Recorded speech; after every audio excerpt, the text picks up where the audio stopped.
Hi, I'm Jonathan J, and welcome to dealmakers.co.uk, the #1 place for business buying information. If you haven't taken our free video training course on how to buy a business without using your own cash, there is a link somewhere around this video. If you're wondering what it's like to buy your first business, I want you to meet Alison.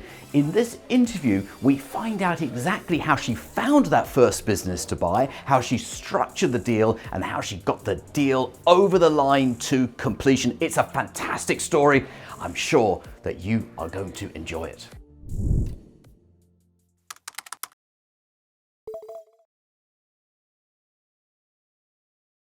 So good afternoon, everyone, and welcome to our virtual conference today. I have a very special guest, Alison, who is one of our masterminders.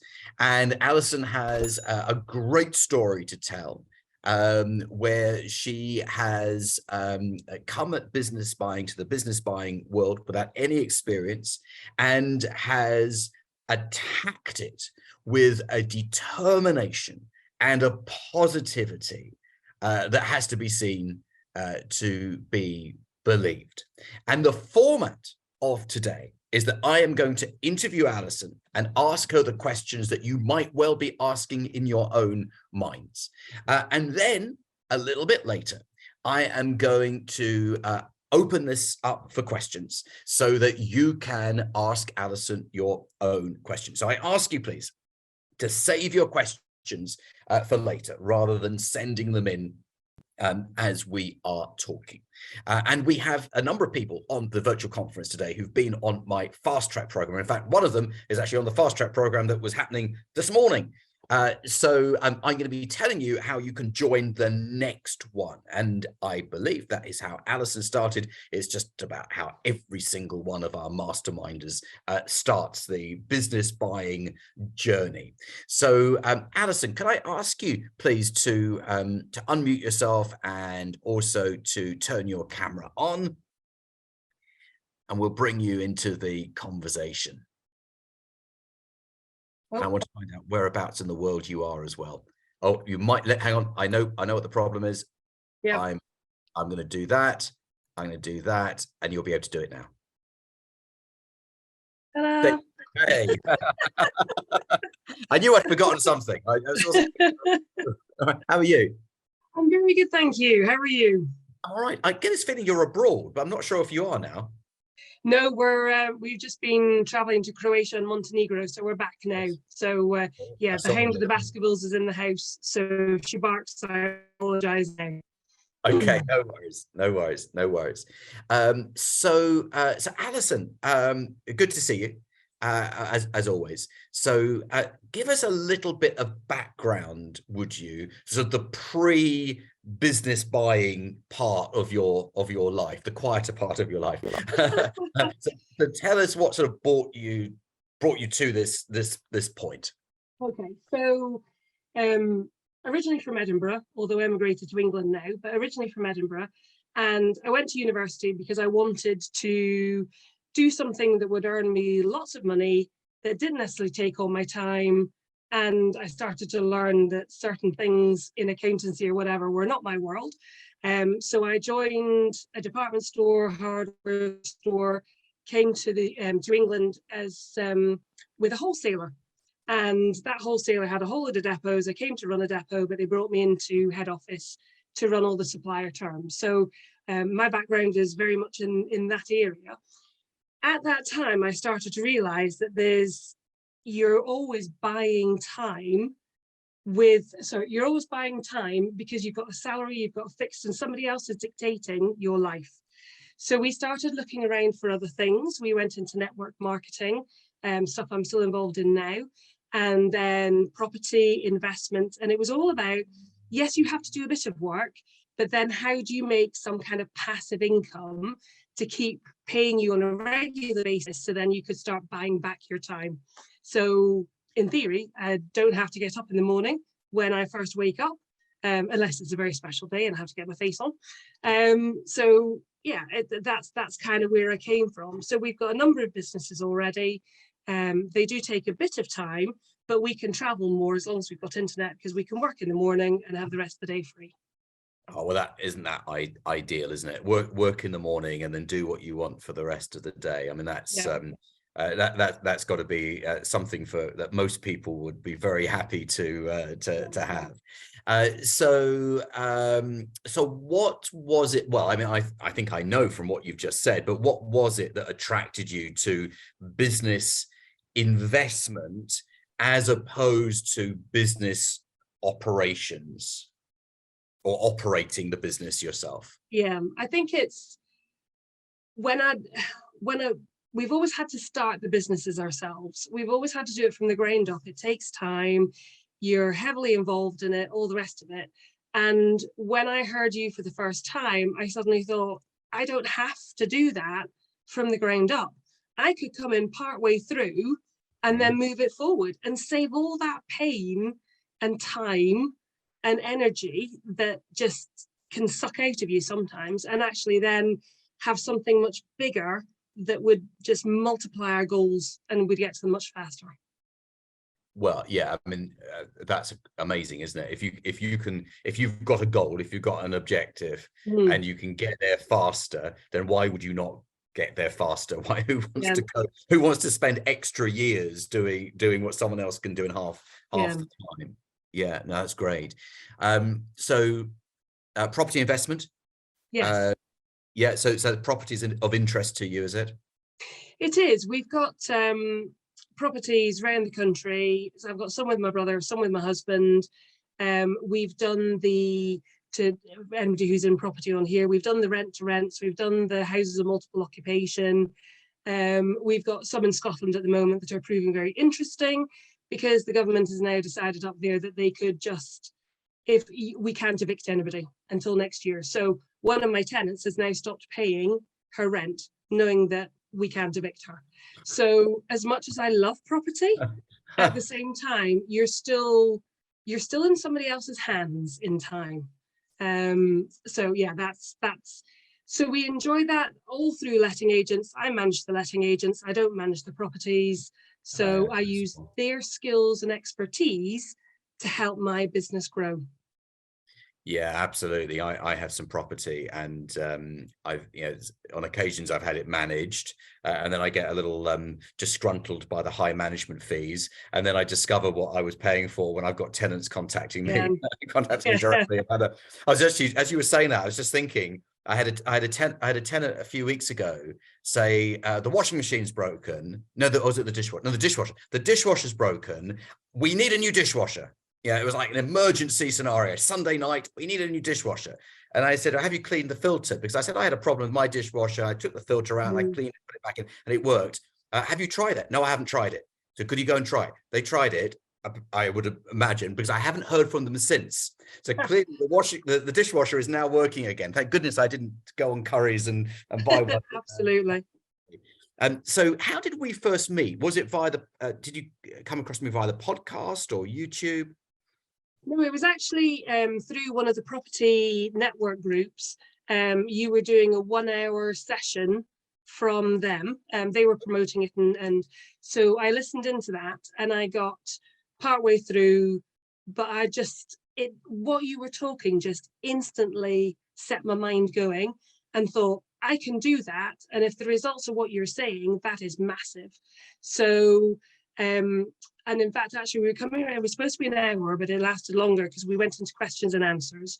And at that point, I got my husband, who'd been out, to come and sit and listen to what we were doing, because we do work together. We have a partnership, and we both focus on different things, but we do make decisions together. And I just got him to listen. But for me, it was when you talked about numbers. I love numbers. I love a good spreadsheet. And my head just started pinging that, well, if I can do this, and if I can do it X number of times, and that will create this, which will actually then generate that. Yes. And we're talking 3 to 5 years, rather than 3 to 5 years of building a business. That's the hell stage. So it just instantly sparked me off. And did you come on the fast track program? I did. Like on the Zoom. Yeah. Yeah, great. Okay. Yeah, and again, that just reinforced everything that you were saying before. But then you went into the greater depth, and you shared with us the techniques, the methods that you use. So really at the end of the fast track, I was absolutely ready to get going. I particularly enjoy mentorship and working with people. So I'd also joined the Mastermind as well, which has made a big difference for the community, the camaraderie. But at the end of the fast track, I knew absolutely I was going to do this and I was going to get onto it straight away.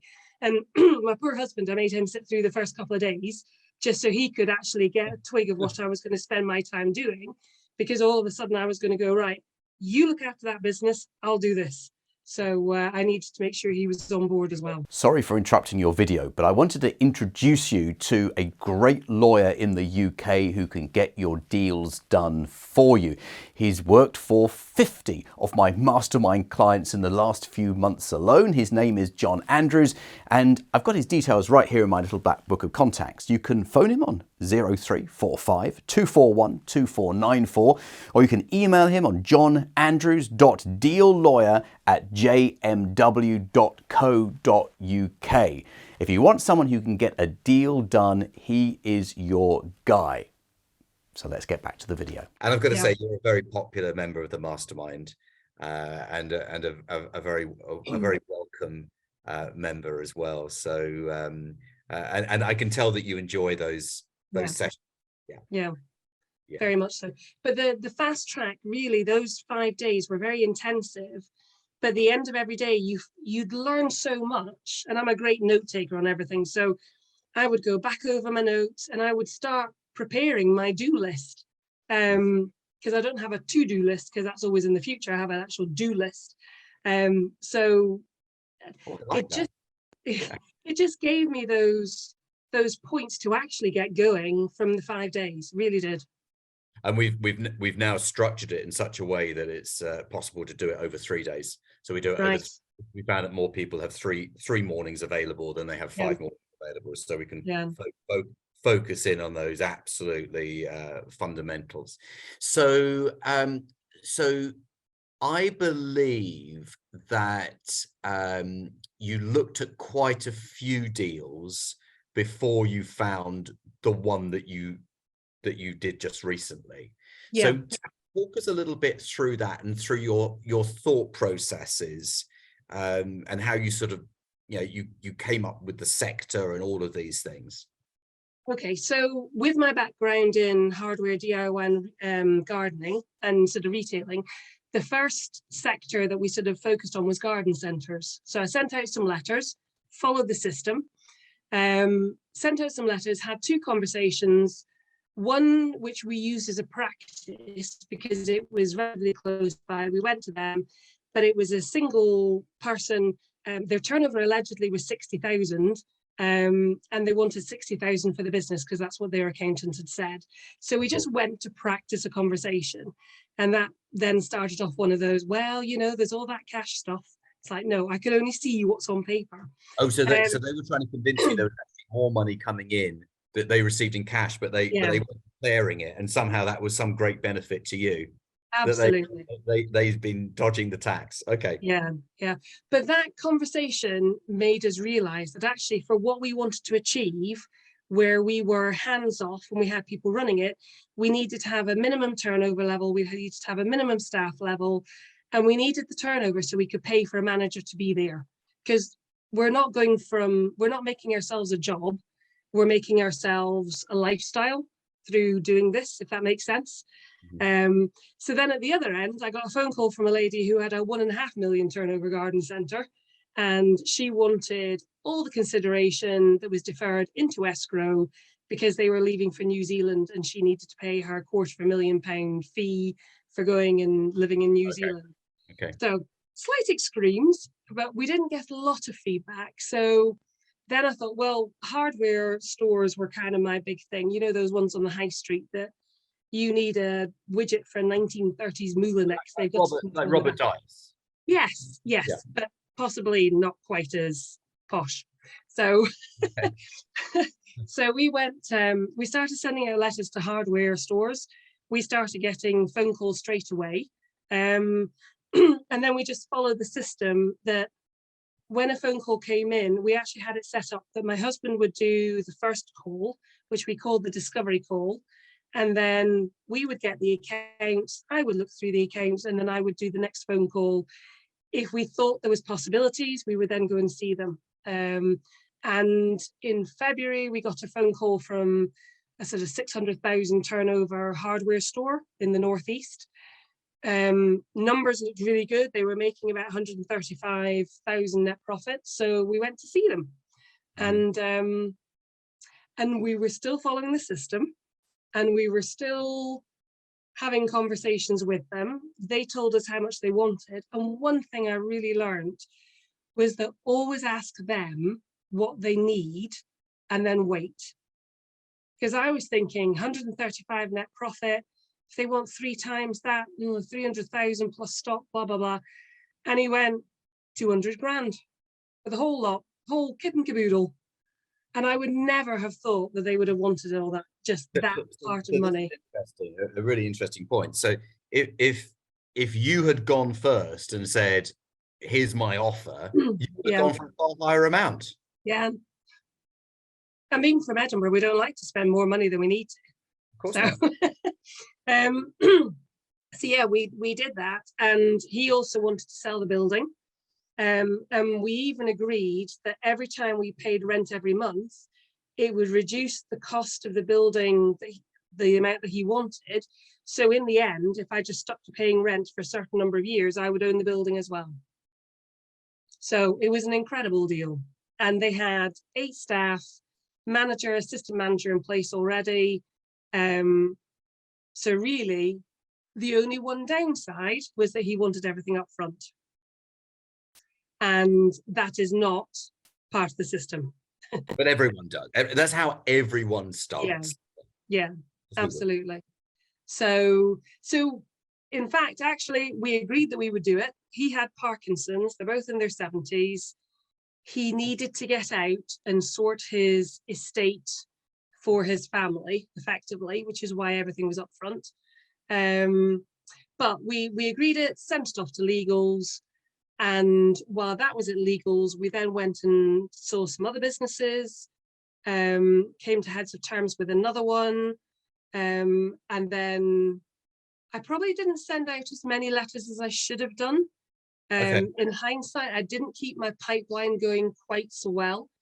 But then I sent out, and also you also recommend you send out multiple letters. It's not just one letter and that's it. So I got a phone call in January of this year from a guy who said he'd had 4 letters from me.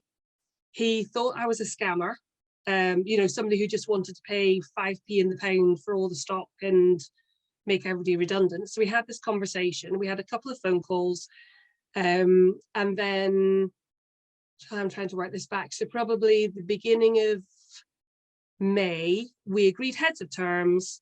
Sent it off to the lawyers. 7 weeks later, we'd bought the business. That was on the 4th of July, so he could have his independence. This is a good time scale. Yeah, absolutely. So it works really well. I think you use my lawyer. Yes, John Andrews, absolutely. And in fact, actually, I was hoping to have had an email with signed heads of terms from the next business that we're looking at today, so I could say that. That hasn't quite happened. Oh, bad time, right. But I've got John Andrews lined up for that one as well. He and his team have been brilliant. They really have. Fantastic. So the 7-week period was from heads of terms to owning. Yeah, that's great. That's really good. And that was a share purchase. No, that one was an asset purchase. He still owns the building. We've been trying where possible to not buy the building so we don't tie up our capital.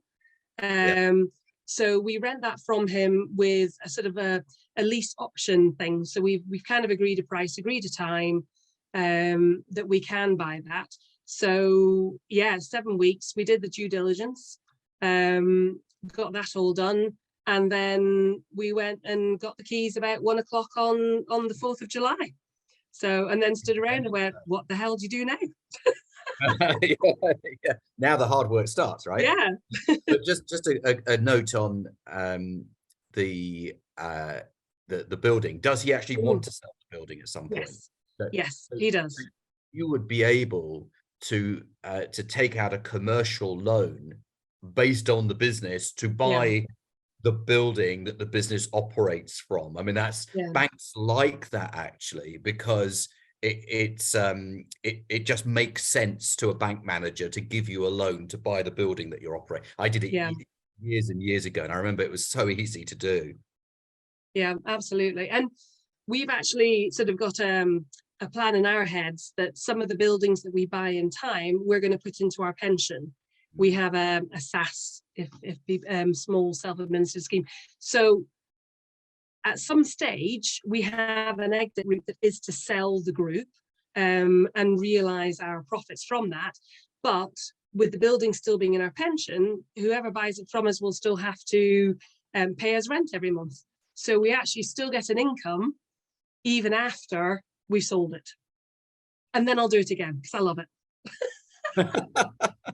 Brilliant. So so tell us about so you now own this business, and from my recollection it was a little bit old-fashioned in the way it operated. What did you do to bring it into the 21st century? There's one that's kind of the obvious one is that we've just started putting it on Facebook. I mean, we put it on Facebook in August, and we've almost got 1,000 members on Facebook asking us questions. We're sharing things that we're doing, so we've got that started. We will move on to doing actually online sales, but that was our starting point, so people remembered we were here. The other thing that proved quite interesting was that the staff that were there, I found that they'd never been given any permission to think, to do anything. And even the person that was the manager, she hadn't been allowed to do purchasing. She wasn't allowed to do all sorts of other things. So actually just to release them so that they can start thinking, sharing ideas, improving things. We've got a list. That sounds really simple. We've got a list that when people come in and ask us for something and we don't have it, we write it down. And if we have a couple of people asking us for it, we then put that into stock. So just to, I have one lady who works for me who's 72. She works part-time. She's absolutely lovely. She's brilliant at upselling, and she's also brilliant at getting people to spend more than they planned. But she was very much apologizing for the first 2 months because she'd never had to think. She never had to think about where people came, what stock came from where, what people might like. And it's just given them a new lease of life and a new interest in the whole process. Giving them sort of ownership of the success of the business. They've now got some responsibility for how things go. They're not just turning up and going home again in the afternoon. Yeah, absolutely. So that's made a big difference. We had to put in probably more stock than I was hoping we needed to begin with to pull it up. One of the things that I did was put in tills. So I lost a member of staff over putting a new point of sale, but there you go. And that till now, I can sit in Cheshire and see exactly where they're up to in sales, what they're selling. So I don't have to be in the business every day to be tracking it now. And they do the ordering, they do the systems down their end, and then I can just, everything links into accounting packages. So at the moment, I'm planning to be there kind of once a month, especially still at the beginning, because we're still doing the hugging thing, of knowing that we care. But actually in time, I mean, we speak probably 3-4 times a week now, but yeah, it might move to 6 weeks, 8 weeks before we go down.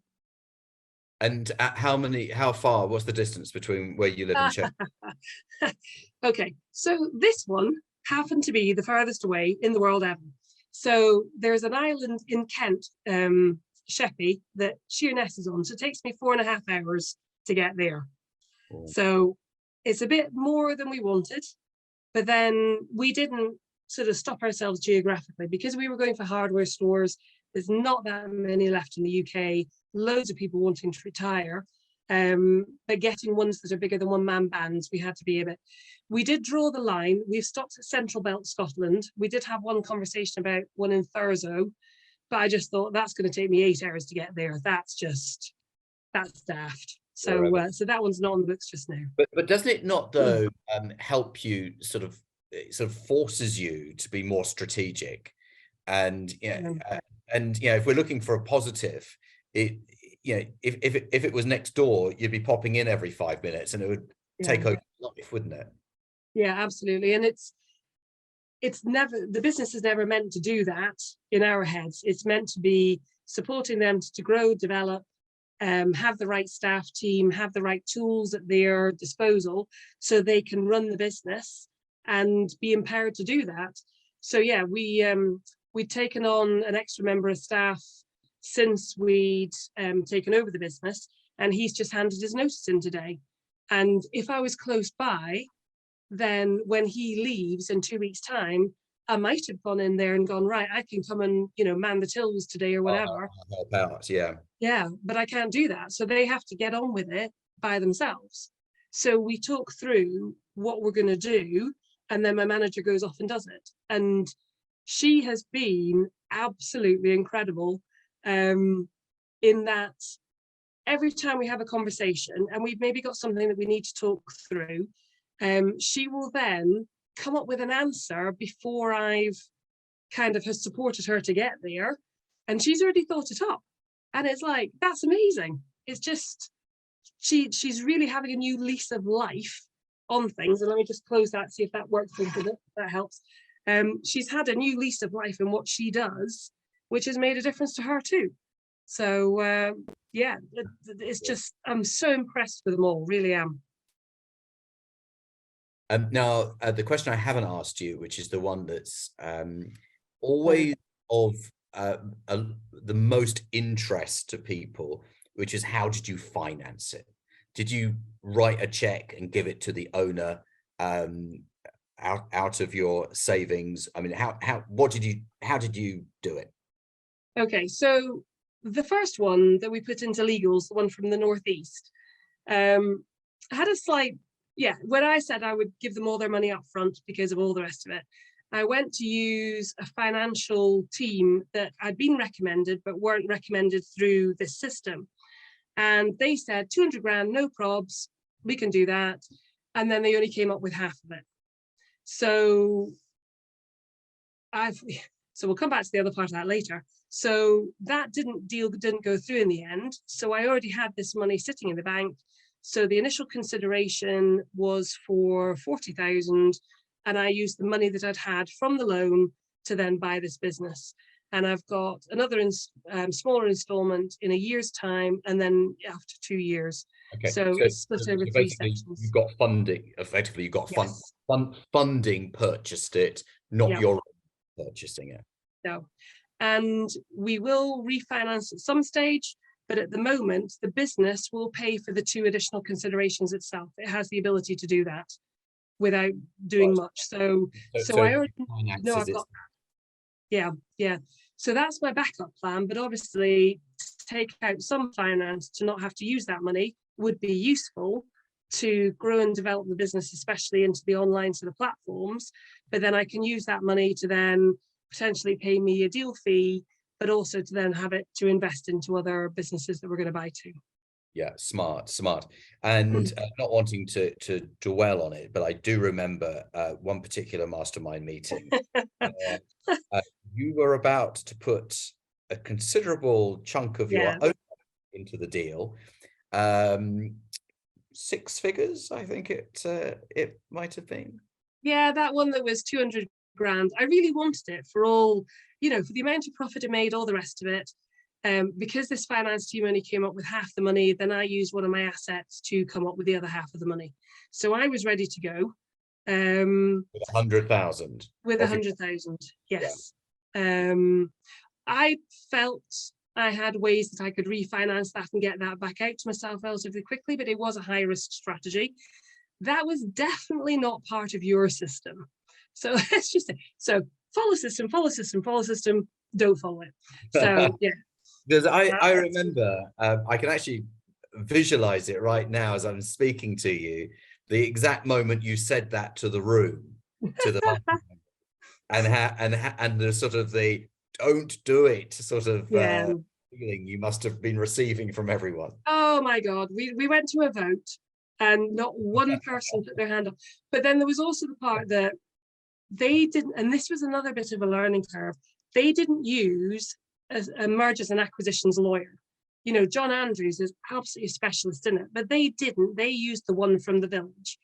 And after 4 months originally, that lawyer sent the check back and said, I can't do this. So we were already 4 months in, hanging around.